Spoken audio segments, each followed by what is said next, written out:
War আর 4 number war. এখানে এমন কি কোনো খেলোয়াড় আছেন 4 নাম্বারের বাইরে, 7 নাম্বারের বাইরে আছেন কি কেউ? আপনাদের কি মনে হচ্ছে কেউ এরকম আছে?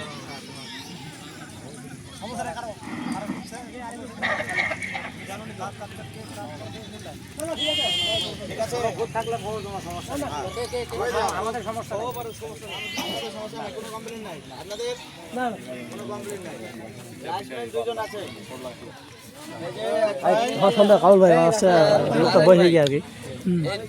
এই দুই ভাইয়ের দুই ভাই দুই প্রান্তে খেলা পরিচালনা সহযোগিতা করবে। আপনাদের কারো আপত্তি আছে? আপত্তি নাই। রেফারি হিসাবে আমাদের রাহুল ভাই আছেন। তারপরে রাহুল ভাই খেলবে। আচ্ছা আচ্ছা, তাহলে তো এই জন্য আমরা ওই কাবুল ভাই বাসায় যেহেতু এখানেই আমরা তো বাইরে থেকে রেফারি আজকে নিয়ে আসছি যেন খেলাটা আরো সুন্দর করে পরিচালিত হয়। কারো কোনো আপত্তি আছে? নাই। এখন আমরা এমনভাবে খেলবো যেন একে অপরের দিকে যেন আমরা কেউ আক্রমণ না করি। একে অপরকে আমরা যেন প্রতিপক্ষ হিসাবে না দেখি, আমরা প্রতিযোগী হিসাবে দেখব। একে অপরকে আমরা প্রতিযোগী হিসাবে দেখবো, প্রতিপক্ষ হিসাবে দেখবো। ঠিক আছে তো নাকি?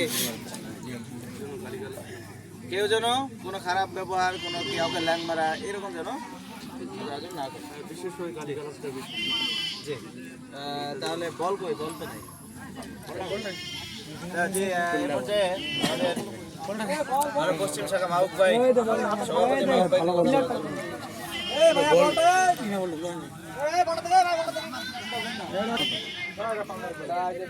ও পাম কর, এটা বল বল কোথায় আছে? একটু তোমার বলটা কি করে হইতে মারলেন? আপনারা বাকি রেফারি আর লাইসম্যান আর ক্যাপ্টেন কে? আর এদিকে আপনিও? ক্যাপ্টেন আপনি তো মূল কমিটি না?